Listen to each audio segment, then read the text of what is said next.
What's up, everybody? Nick O'Dwyer back for the 10th inning, here with another episode of This Day in Sports History. In yesterday's episode, we saw Walter Payton surpass Jim Brown for, at the time, the all-time rushing leader in the NFL. We don't have any more records from Walter Payton today, but we do have some more NFL records to talk about today. We also have some more baseball playoffs to talk about today. So if you all enjoyed this video, leave a like on it. If you're new to the channel, hit that subscribe button. Let's get to it. This Day in Sports History.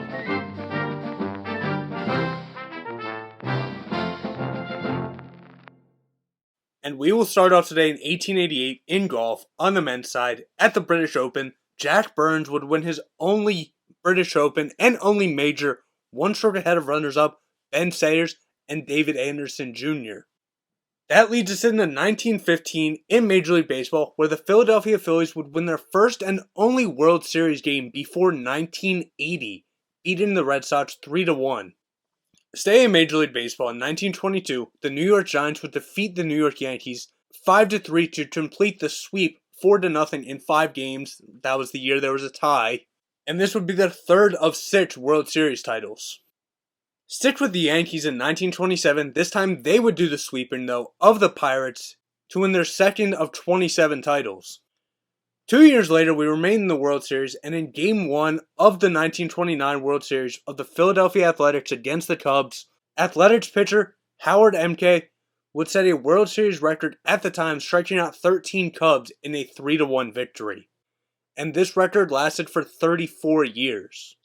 We stay with the Athletics in 1930, 1 year later, and they would defeat the St. Louis Cardinals 7-1 in 6 games to win their 5th of 9 World Series titles. Back over to the Yankees now in 1939, the Yankees would defeat the Reds 7-4 to sweep them, win their 4th straight World Series, the first time they did this, and this would be their 8th of 27 titles. And we stay with the Reds, but move over to them winning the World Series. In 1940, the Reds would defeat the Tigers 2-1 in 7 games, and this would be their 2nd of 5 World Series titles.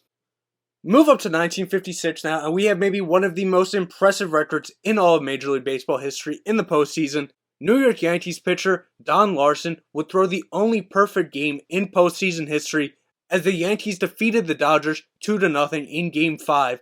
Larsen on the day, 9 innings pitched, 7 strikeouts, and this would be the only no-hitter in the postseason up until 2010.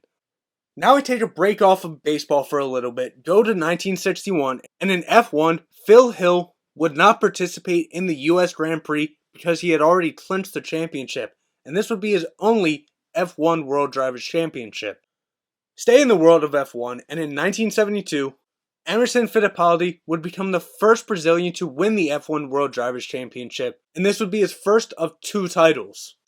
6 years later in 1978, stay in F1, Mario Andretti would finish 10th in the Canadian Grand Prix, winning his first and only F1 World Drivers' Championship.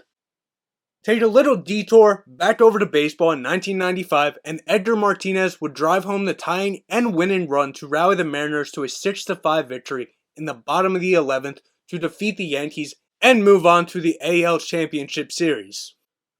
Over to the NFL in 95. And the Dolphins' Dan Marino would break Fran Tarkenton's NFL career completions record after completing his 3,867th pass to Keith Byers. Now we get into 2000, and we will start in women's golf at the Solheim Cup. Europe would win their 2nd of 6 titles as they would win 14.5 to 11.5 over the USA. Finally in F1 in 2000, Michael Schumacher would win the Japanese Grand Prix to clinch his first of 5 straight F1 World Drivers' Championships and his 3rd of 7 overall. And we'll end today's video off in 2018. We'll start in the NFL.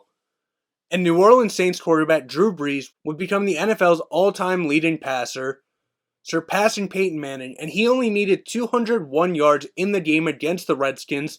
On the day, 363 yards, 3 touchdowns, and a 43-19 victory over the Redskins. And finally in 2018, in baseball, Red Sox infielder Brock Holt would become the first MLB player in history to hit for a cycle in a postseason game during Boston's 16-1 Game 3 rout of the Yankees. Holt would hit both a single and a triple in the 4th inning, hit a double in the 8th inning, and cap it off in the 9th inning with a home run. So there you have it. That's what happened on this day in sports history. If I left anything out, I do apologize. But I'll see everybody tomorrow for Nick Dwyer and the 10th inning.